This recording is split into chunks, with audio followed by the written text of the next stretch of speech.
Assalamualaikum warahmatullahi wabarakatuh. Selamat pagi. Apa kabar semua? Semoga sehat selalu. Tetap semangat ya. Nah, sekarang kita kembali lagi ke materi kimia kita, yaitu tentang sel elektrolisis, yang mana ini termasuk dalam materi elektrokimia. Oke, di sini tujuan pembelajaran kita kali ini yaitu yang pertama, kalian diharapkan dapat menentukan reaksi yang terjadi pada proses elektrolisis. Ini mana nanti ada katode, ada anode, hampir mirip seperti sel Volta ya. Kemudian di sini kalian bisa mengaplikasikan hukum Faraday untuk menentukan massa atau berat zat yang terbentuk pada proses elektrolisis ya. Oke, kemudian Bu Guru flashback kembali tentang elektrokimia. Ini perlu diingat kembali, ada dua ya.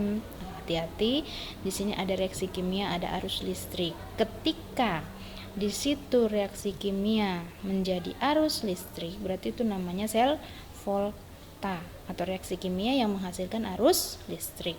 Kebalikannya, arus listrik menghasilkan reaksi kimia, itu namanya elektrolisis. Nah, yang kita bahas hari ini adalah ketika ada arus listrik terjadi reaksi kimia. Kemudian elektrolisis, Bu Guru ulang kembali, kemarin hanya sekilas ya. Elektrolisis adalah sel yang menggunakan arus listrik untuk melangsungkan reaksi tidak spontan, karena dia harus pakai arus listrik, atau di sini mengubah energi listrik menjadi energi kimia. Nah, di sini susunan selnya seperti ini, ada kutub positif, negatif. Hati-hati, ingat kembali kemarin. Anode itu muatannya positif dan terjadi reaksi oksidasi, kemudian katode muatannya negatif, terjadi reduksi. Nah, di sini untuk muatan, kalau kemarin volta dia disingkat dengan KPAN ya. Nah, kalau di elektrolisis di sini justru singkatannya untuk muatan adalah kenapa ya, supaya gampang diingat. Jadi untuk volta itu kapan, untuk elektrolisis itu kenapa ya. Untuk reaksinya oksidasi reduksi sama, yaitu Crow. Nah, kemudian di sini ada elektron yang memasuki elektrolisis melalui kutub negatif ya. Jadi dia dari kutub negatif menuju positif. Nah, spesies tertentu dalam larutan menyerap elektron dari katode dan mengalami reduksi. Sementara itu, spesies lain melepaskan elektron di anode dan mengalami oksidasi, yaitu sama. Berarti nanti di sini anode dia terjadi oksidasi, sedangkan katode dia terjadi reduksi atau Crow. Oke, kemudian untuk skema reaksi yang terjadi pada elektrolisis ini tolong perhatikan baik-baik ya. Nah, di sini ada data. Jadi reaksi itu ada dua, katode, ada anode.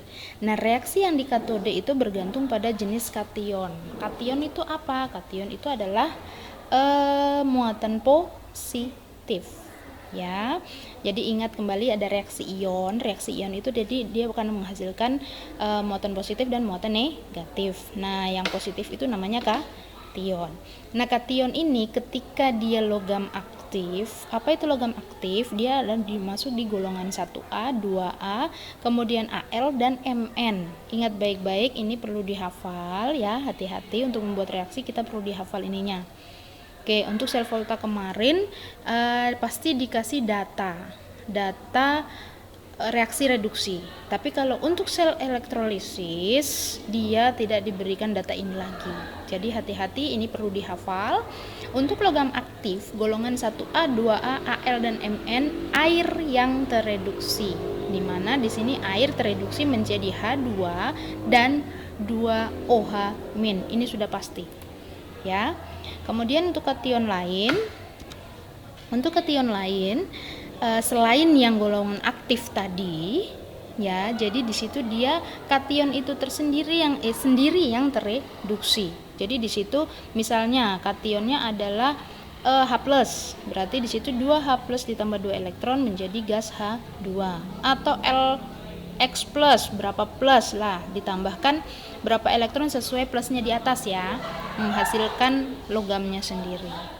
Oke, sedangkan untuk di anode dia bergantung pada jenis anode. Jenis anode itu elektrodanya dan anionnya. Anion itu apa? Anion itu adalah kutub negatif. Bukan kutub, muatan negatif. Ya, jadi untuk anion kebalikan dari kation, kation positif, anion negatif muatannya ya. Kemudian untuk elektrodenya, ini yang kita lihat di sini anode. Elektrodenya itu ada inert, ada tidak inert. Apa itu inert? Inert itu dia sukar bereaksi. Ya, sehingga ketika elektrodenya ini ada yang inert atau PTAUC, ada di sini dua lagi. Ini guru bilang hati-hati. Jika dia sisa asam oksi, berarti air yang tereduksi. Sisa asam oksi itu misalnya SO42-, NO3- ya. Itu sisa asam oksi, berarti air yang teroksidasi. Oke, guru ulang kembali. Untuk kation nanti ada reduksi, sedangkan anion ini terjadi reaksi oksidasi. Kalau sisa asam oksi dengan elektroda inert, berarti air yang teroksidasi. Apakah oksidasi air itu adalah H2O menjadi 4H+ ditambah O2 dan 4 elektron. Itu dihafal. Oke. Kemudian sisa asam lain selain SO42-, NO3-. Jadi sisa asam lainnya itu misalnya dia golongan 7A. Kebanyakan dia golongan 7A, itu FClBrI. Kemudian OH- juga bisa dia sisa asam lain. Ya, jadi kalau dia sisa asam lain seperti ini berarti anionnya yang teroksidasi. Misalnya di sini F-, misalnya F- berarti dia akan teroksidasi menjadi F2 dan 2 elektron. Atau di sini OH-, OH- berarti di sini 4 OH- menghasilkan 2 H2O plus O2 dan 4 elektron. Ini juga dihafal. Jadi hati-hati. Oke, diingat baik-baik. Kemudian untuk anode tidak inert, ya, justru anodenya itu yang akan teroksidasi. Jadi ingat, kalau dia inert atau dia elektrodenya PTAUC, kita pakai yang ini. Ya, sedangkan kalau dia tidak inert berarti langsung anodenya kita oksidasi. Oke, di sini ada contoh. Kita langsung ke contoh. Elektrolisis larutan NaCl dengan elektroda grafit. Ya, grafit itu C. Nah, kita ionkan dulu NaCl, dia diionkan menjadi Na+ ditambah Cl-. Nah, di sini ketahuan mana yang kation, mana yang anion. Ingat, kation positif, anion negatif. Nah, sekarang kita lihat satu-satu. Oke, untuk kation. Kation berarti kita pakai yang di atas, ya. Untuk kation di sini kita lihat dia Na. Na itu masuk golongan 1A. Hafalkan kembali unsur-unsur golongan 1, 2, 3 dan seterusnya. Golongan A jangan sampai dilupa. Oke. Na golongan 1A berarti dia aktif. Kalau dia aktif berarti apa yang terjadi di katode? Yang terjadi di katode adalah air yang tereduksi. Nah, ini dia air yang mengalami reduksi. Berarti 2H2O ditambah 2 elektron menghasilkan 2 OH- ditambah H2. Itu katode. Nah, sekarang kita beralih ke anode. Anode berarti tadi tergantung anion. Jadi anionnya di sini kita lihat apa? Elektrodanya. Elektroda C. Elektroda C itu berarti dia adalah inert. Ingat, elektroda C dia inert. Di situ anionnya adalah Cl-. Cl itu adalah golongan 7A. Berarti di sini nanti yang teroksidasi atau di anode, ingat di anode terjadi oksidasi dari 2 Cl- menjadi Cl2 tambah 2 elektron. Ya. Oke, setelah ada hasilnya kita bisa jadikan reaksi redoks. Kebetulan di sini elektronnya sama, bisa langsung dicoret, tidak perlu dikali-kali lagi. Jadi kalau yang elektronnya tidak sama, hati-hati ya, tetap ada perkalian silang.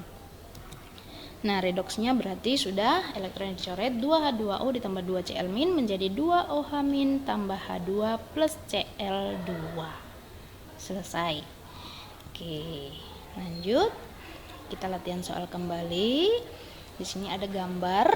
Gambar di situ ada elektrodenya karbon C ya. Kemudian larutannya AgNO3. Apa yang disuruh dari situ? Tuliskan persamaan reaksi yang terjadi pada katode dan anode berdasarkan gambar di samping. Oke, langkah pertama kita buat ionisasinya dulu. Jadi AgNO3 dia akan terion menjadi Ag+ ditambah NO3-. Kemudian kation ada, dia bukan logam aktif karena dia tidak termasuk dalam golongan 1, 2, dia bukan Al dan dia bukan Mn. Berarti dia bukan logam aktif. Sehingga di katodenya adalah kation itu yang mengalami reduksi. Ag+ ditambah elektron menjadi Ag. Kemudian untuk anion atau di reaksi anode, kita lihat di situ tadi elektrodenya dulu ya. Elektrodenya C, berarti dia inert. Ya. Dia ini merupakan sisa asam oksi. Berarti yang dioksidasi adalah akhir. 2H2O menjadi 4H+ ditambah O2 dan 4 elektron. Oke. Kita lanjut. Kegunaan sel elektrolisis ini yang waktu awal sekali Bu Guru sudah sempat singgung. Jadi yang pertama adalah penyepuhan logam. Ingat kembali itu ada penyepuhan sendok ya. Jadi sendok itu bisa jadi warna-warni, bisa jadi perak, bisa jadi emas pun boleh. Itu dia melalui proses elektrolisis yaitu penyepuhan logam. Kemudian pemurnian logam. Nah, di sini pemurnian logam ada sedikit gambar. Jadi dia itu tujuannya untuk memurnikan logam dari campurannya.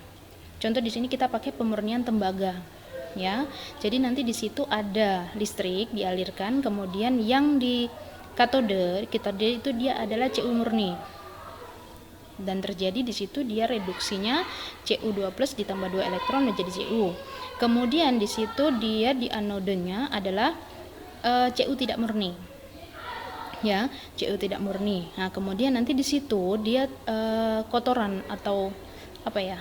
Yang apa namanya logam yang mau dimurnikan itu nanti ada terbentuk lumpur ya, lumpur di dasar wadah elektrolisis itu ya. Jadi nanti dia Cu-nya sudah murni atau Cu-nya menjadi murni. Oke, yang berikut pembuatan unsur dan senyawa. Jadi ada beberapa unsur yang ada beberapa lab yang mungkin tidak tersedia unsur murni, bisa melakukan sel elektrolisis untuk membuat unsur baru. Misalnya ada F2 itu bisa dielektrolisis menggunakan Kf ya. Jadi nanti ada reaksinya sendiri. Jadi kurang lebih kegunaan sel elektrolisis itu yaitu ada penyepuhan logam, pemurnian logam, dan pembuatan unsur dan senyawa. Oke, kemudian hukum Faraday. Hukum Faraday apa itu? Adalah hukum yang bisa kita pakai untuk perhitungan berat atau massa logam yang terbentuk di katode melalui elektrolisis. Jadi setiap reaksi elektrolisis itu pasti ada terbentuk suatu logam ya, endapan mau tertempel di situ, yang jelas dia ada terbentuk logam. Nah, masanya itu yang kita akan hitung menggunakan hukum Faraday. Nah, hukum Faraday itu ada dua. Nah, yang pertama di sini ketika jumlah zat yang dihasilkan pada elektrode sebanding dengan jumlah arus yang dihasilkan pada zat tersebut. Sebanding dengan jumlah arus. Jadi jumlah zat itu sebanding dengan jumlah arus. Ya. Kemudian di sini rumusnya W. Ya, W itu sama dengan E kali F. Jadi jumlah zat W dia sebanding dengan jumlah arus muatan. Ya, E kali F-nya itu, F itu Faraday. Nah, di sini bisa dijabarkan juga W itu sama dengan E kali I kali T per 96.500. Kemudian bisa juga W itu sama dengan E kali Q per 96.500, tergantung nanti soalnya yang diketahui apa ya. Ya, kemudian di sini untuk keterangannya W itu berat zat endapan, I itu kuat arus, E itu berat ekuivalen. Untuk E sendiri, E itu adalah berat ekuivalen, rumusnya adalah AR atau MR boleh, AR per valensinya. Ya, valensi itu adalah jumlah jumlah muatannya. Ya. Oke, kemudian di situ T itu detik, waktunya dalam detik ya, hati-hati, ketika menit berarti dirubah. Q itu muatan listrik satunya Coulomb. 1 Faraday itu sama dengan 1 mol elektron atau 96.500 Coulomb. Sedangkan 1 Coulomb adalah 1 ampere dikali 1 sekon. Nah, oke, yang berikut ini ada hukum Faraday 2. Jadi kalau bedanya apa? Hukum Faraday 1 itu dia satu susunan sel. Kalau dia Faraday 2 berarti di sini ada beberapa sel. Jadi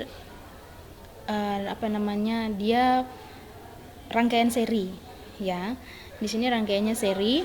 Jadi jika arus listrik dialirkan ke dalam beberapa sel elektrolisis yang dihubungkan seri, jumlah berat zat-zat yang dihasilkan pada tiap-tiap elektrode sebanding dengan berat ekuivalen tiap-tiap zat tersebut. Jadi nanti rumusnya lebih ringkas lagi. Kalau dia W itu berarti sebanding dengan E-nya. Dimana W1 per W2 sama dengan E1 per E2. Yang berikut untuk keterangannya, W1 W2 itu adalah berat endapan 1 dan 2, tetap dia satunya gram. Kemudian E itu berat ekuivalen 1 dan 2. Ingat kembali E itu adalah AR per valensi ya. Oke, kita lanjut ke contoh soal yang pertama. Jadi ini kita pakai hukum Faraday 1 dulu ya. Ada larutan Ag2SO4 pekat 0,2 liter dielektrolisis menggunakan elektroda PT dengan kuat arus 15 ampere selama 25 menit. Tentukan massa perak Ag yang mengendap. Di situ ada ArAg 108 gram per mol. Ya, jadi penyelesaiannya yang pertama kita tulis dulu diketahuinya. I 15 ampere, T 25 menit. Ingat dia harus dalam bentuk detik, jadi 1500 detik. ArAg 108 gram per mol. Itu yang diketahui. Kemudian liternya nggak perlu ya. Kita hanya mencari masanya. Kemudian yang ditanya adalah W-nya Ag atau beratnya Ag yang terbentuk. Oke, yang pertama, langkah pertama itu tetap kita ikut aturan elektrolisis.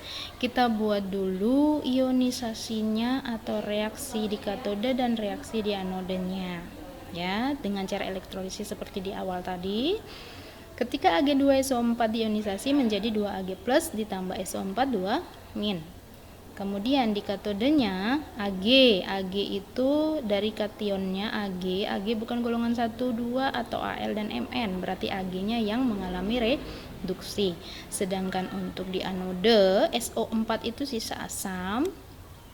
Nah, di sini sisa asamnya, ada yang dilupa, Ag itu berarti valensinya 1. Ingat di situ jumlah muatannya 1 plus 1 ya.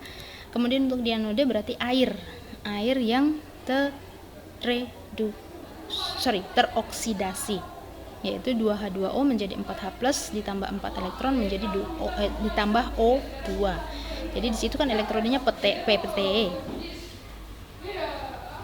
Jadi di situ elektrodenya PT sehingga dia dianggap inert. Oke, lanjut. Di situ untuk EAG-nya kita cari dulu. EAG itu sama dengan AR per valensi, yaitu berarti di sini 108 per 1 sama dengan 108. Nah, baru kita bisa masuk ke rumus W. Kita pakai EIT per 96.500 ya. Jadi di sini 108 dikali 15 dikali 1500 per 96.500 hasilnya adalah 25,18 gram. Jadi massa perak yang terbentuk adalah 25,18 gram. Oke, untuk contoh soal yang kedua.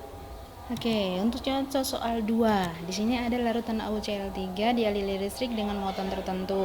Ternyata menghasilkan 24 gram Au di katode. Jika muatan yang sama dialirkan dalam larutan CuSO4, tentukan berat Cu yang akan diendapkan. Ada ArCu, ada ArEu, Nah, di sini ada dua larutan ya. Kita tulis dulu yang diketahui. WAU ada 24 gram, ArAu 197, ArAg 63,5. Yang ditanya adalah W-nya Cu. Karena di sini ada dua larutan dengan muatan listrik yang sama, ya kita pakai hukum Faraday 2. Nah, di sini jawabnya kita tulis dulu reaksi yang ada di katode. Yang pertama AU-nya dulu, AU plus 3 ditambah 3 elektron menjadi AU. Nah, di sini valensinya AU adalah 3. Ini lihat di sini muatannya plus 3. Kemudian untuk Cu plus 2 ditambah 2 elektron menjadi Cu. Di sini valensinya berarti Cu-nya ada 2. Nah, kita bisa langsung masuk ke rumusnya. WAU per WCU sama dengan EAU per ECU. Ingat, E itu nanti adalah AR per valensi. Jadi di sini 24 per WCU sama dengan 197 per 3, 63,6 per 2. Ya. Jadi masing-masing AU 197 dibagi valensi AU 3. Oke, kemudian dapatlah di situ WCU-nya sama dengan 24 per 2,07. 2,07 ini hasilnya dari sini ya. Kemudian di situ akhirnya adalah dapatnya 11,59 gram. Jadi berat Cu yang diendapkan adalah 11,59 gram. Oke, berasa cukup sekian. Tetap semangat belajar. Nanti untuk kuisnya lihat ibu kirim di WA ya. Oke, selamat belajar. Terima kasih. Assalamualaikum warahmatullahi wabarakatuh. Selamat siang.